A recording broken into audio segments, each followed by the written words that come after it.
Hi, I'm Bob Slack from Bicknell Racing Products.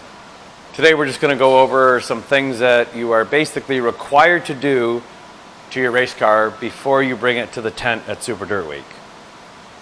It's not that we're trying to be hard to get along with, but all this stuff needs to be done because we can't be doing maintenance in the tent. It's not fair to the other 25 people that are waiting in line, and it's not fair to you if you're one of those 25 people waiting in line. And the other reason it's so important is because if this stuff isn't done, you're not going to be successful anyways. So I'm trying to help you be better, and if you're better, we can help you better. Basically, we can all get better in the long run for it. So when you go to Super Dirt Week, you spend a lot of money to get there. And if you don't do all these things we're going to tell you to do, you're wasting all your money coming to Super Dirt Week anyways. So it's pretty hard to want to spend the thousands of dollars that it takes to get there and then get to the racetrack and your car isn't ready to perform its best. Unless you're just going there to party, and at that point, you really don't need to worry about scaling your race car anyways. So we've got a handful of things that we really, really need to have done before you come to our tent. And one of them, and we're going to go through how to do this, is you really need to know the proper way to check your center to centers on your shocks, and we're going to show you how to do that. And if you're checking your center to centers, chances are you probably have a spring smasher or have a friend who has a spring smasher. You need to have your load numbers written down. You need to make sure the toe is set on your race car. You need to make sure the rear bearings, the front bearings are tight and greased. You need to make sure that all the rod ends are lubricated. You need to make sure that the radius rods can spin easily. If we had to loosen a jam nut, we're not going to have to put pliers on them or anything else. And all that stuff isn't just to make our life easy, it's to make your performance on the racetrack easy. So it's very important that it needs to be done. So you need to bring your latest scale sheet with you that you left, and hopefully you did it the day before you left for Super Dirt Week. So we need to know your torque arm to your 2x4 measurement. We need to know your rear end square measurement. We need to know your front end square measurement. Your percentages, front, left, rear, cross, how much left rear weight you have, your stagger, all that stuff. But most of this stuff is basic maintenance stuff. We can't perform the maintenance on your race car unless, of course, there was a crash. You know, we're always there to get things put back together and keep people racing when they need to be racing. But the general maintenance stuff, just the customer base is so large now, and there's so many people waiting to get in to get scaled, we really have to make sure this stuff is all done and completed. So one of the first things that you need to do if you're going to scale your car properly is you have to be on a level floor, or you have to make scaling pads so that you can be level and do it in the exact same spot all the time. This is at my race shop, and the floor is actually sloped, and it's sloped a considerable amount. I would say it's over the wheelbase of the race car at the end of this building, the way it's built, it's actually probably almost an inch of slope just over the wheelbase, which isn't a big deal because for $100, you can simply make yourself a set of scale stands. I use this laser level. I bought it on Amazon, I believe, and I'm sure it was probably only $50 or $75.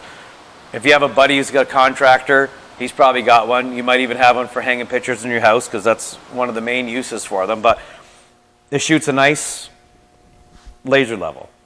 So if we go over here,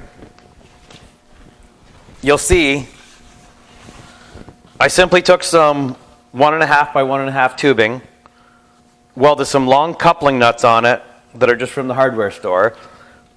I use leveling feet, but it's not really required. You can use a bolt if you want. And the biggest thing that you need to make sure of is that each individual stand needs to be leveled. So the scale, I level it this way and this way. And I don't do this every time. I do it every spring. I recheck it.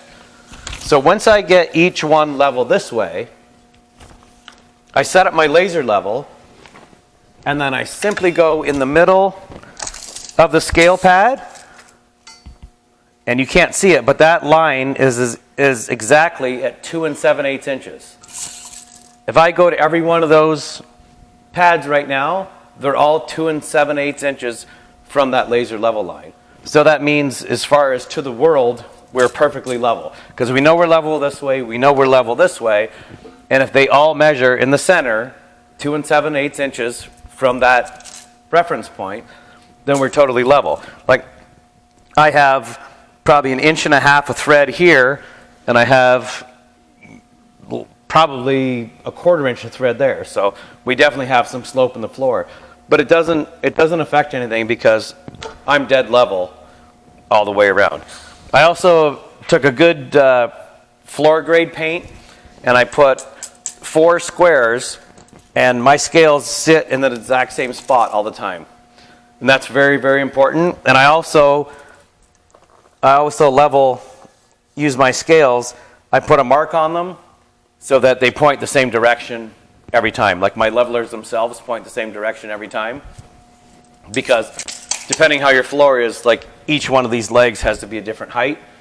And then that way I know that when I put it down, it's nice and flat. This one, it actually goes over here, but I put it this way so you can see it.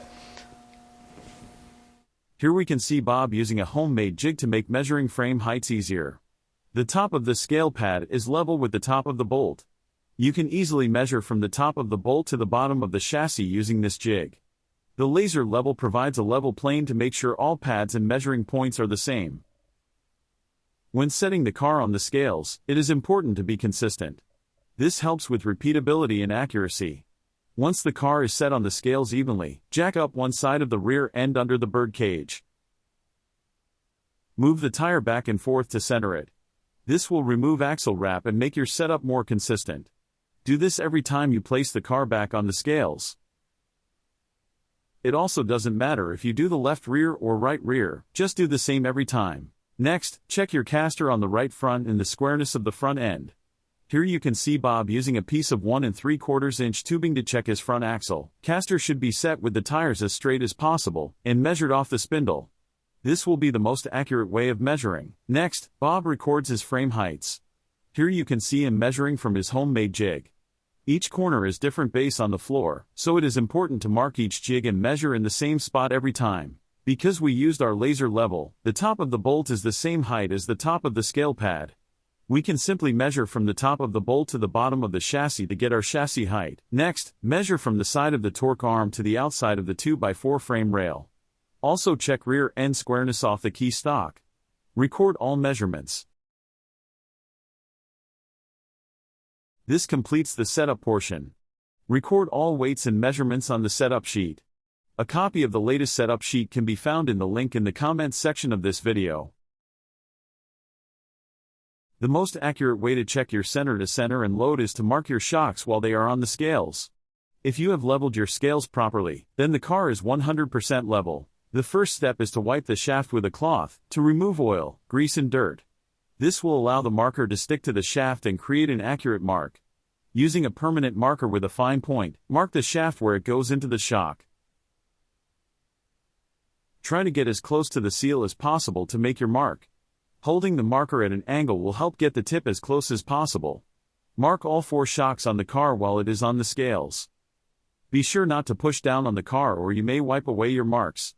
After you have all 4 shocks marked, slowly jack the car up. Verify your marks before removing from the car.